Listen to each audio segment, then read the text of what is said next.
I am done losing money in the stock market. I'm over it. It's taken me a long time to figure this out, but I finally figured it out.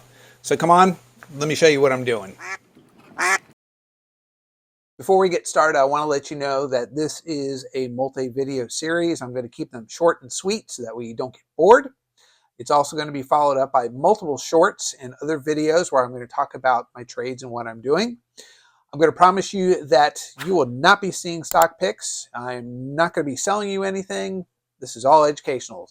And along those lines, I need to read some legal stuff because if I don't, you know what happens. So first off, I'm going to read this too, by the way. I am not a financial advisor. This video is meant to be educational. Before proceeding with any trading strategies discussed in this video, please be aware that trading stocks involves substantial risk of loss and is not suitable for everyone. Past performance is not indicative of future results. Any investments or trading decisions that you make are solely your responsibility.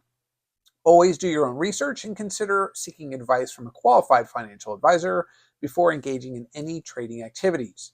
The content of this video is for informational purposes only and should not be construed as financial advice.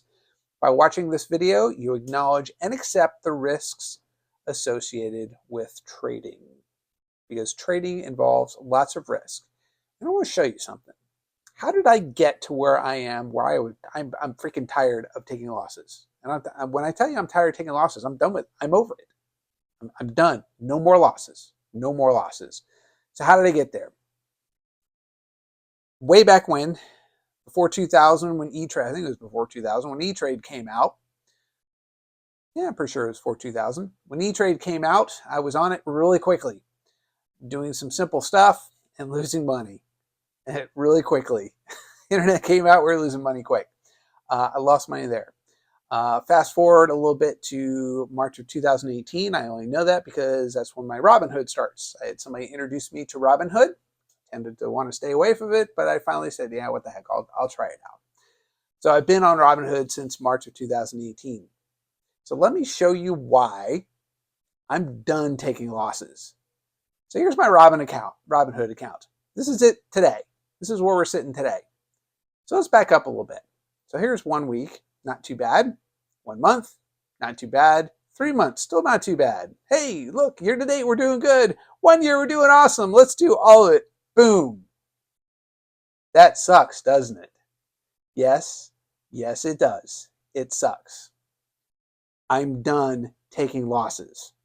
I'm not going to go into how those happened, but I'm going to tell you what I learned. And this is really hard to learn, but if you can, and most people are not going to learn it through a book. They're not going to learn it through a video. They're only going to learn it by doing it. And if you're watching this, you've probably done it. Okay, so a couple things. All right. So first off, there is FOMO, fear of missing out. People suffer from FOMO. I suffer from FOMO. Fear of missing out is seeing a stock take off or hearing in the news that a stock is going to do something, so you buy it. As soon as the market opens up, you buy it because I don't want to miss out. What tends to happen with that more times than not is you lose money because the stock doesn't do what it was promised to do or what you thought it was going to do because you were impatient and you jumped in and you lost. Fear of missing out. Okay? One way to beat FOMO is discipline. When you have a plan and you know exactly what you're doing, and that plan tells you exactly what you're supposed to do, and you're disciplined and you stay to that plan, you stick to that plan. Discipline is sticking to something no matter what happens. You can avoid FOMO.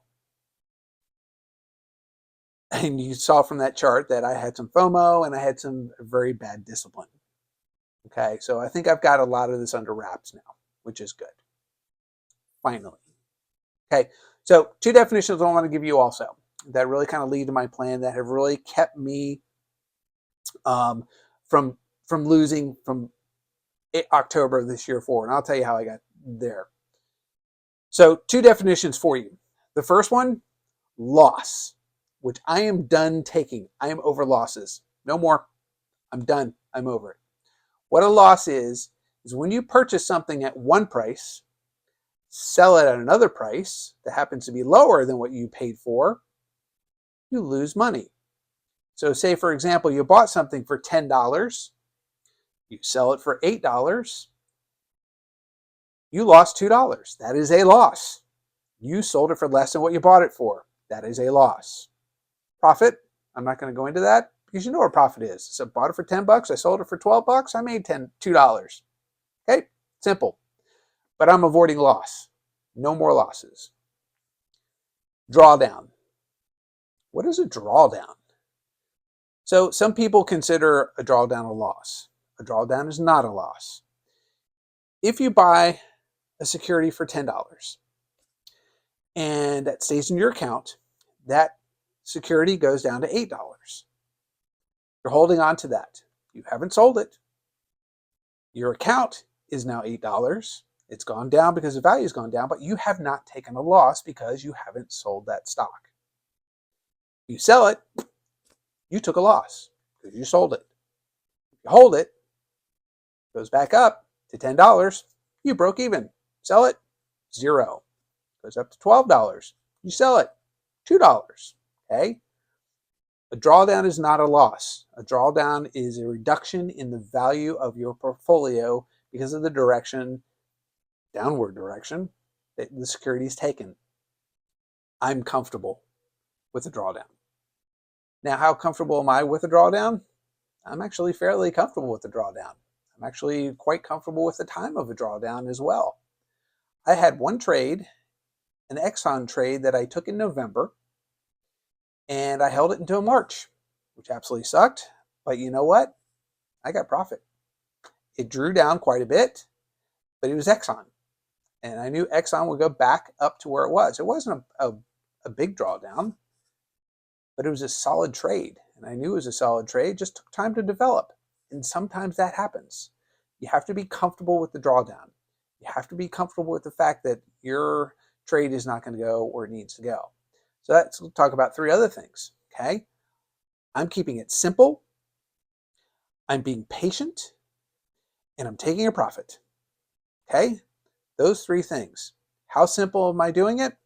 Number one, I have a free TradeView account, link in the bottom if you want to check it out, and it limits me to what I can do. I can only be simple. I can only use 2 indicators, and I only have 10 stocks that I can watch. So I only watch 10 stocks, and I keep an eye on those 10. That's it. I'm learning those 10. No more, nothing else. I'm not adding and swapping things out. Those are the 10 I follow, and that is it. And I only have 2 indicators. That's it, and we'll talk about that. And I'm patient. This is where FOMO and discipline come in. I'm patient because I know there's a right time and a wrong time to enter a trade. Some people will get into a trade as soon as the market opens because it's taking off, and they get in, it goes up, and it falls right back down. All the time. I'm patient. I wait for the move. I wait for it to do what I know it's going to do, and then I jump in. And last, take profit. And this is going to drive a lot of people crazy. A ton of people crazy. A lot of people are going to say, to hell with you after this. But that's okay. 1%. My goal is a 1% profit minimum on every trade. Is every trade 1%? No, of course not. But 1% is the minimum. If a trade's not moving quickly, it's not moving to a point where it's going to go beyond that, I'm getting out. I'm not holding it. I'm getting out. I'm taking my 1%. I'm going to do it. If it ends up skyrocketing further and gets up to 2 and 3%, cool. I'll take my 2 and 3%, okay? But it's a profit. I'm taking a profit. I'm not watching it go down 5, 10% or 1% and selling it at a loss. I'm taking that profit.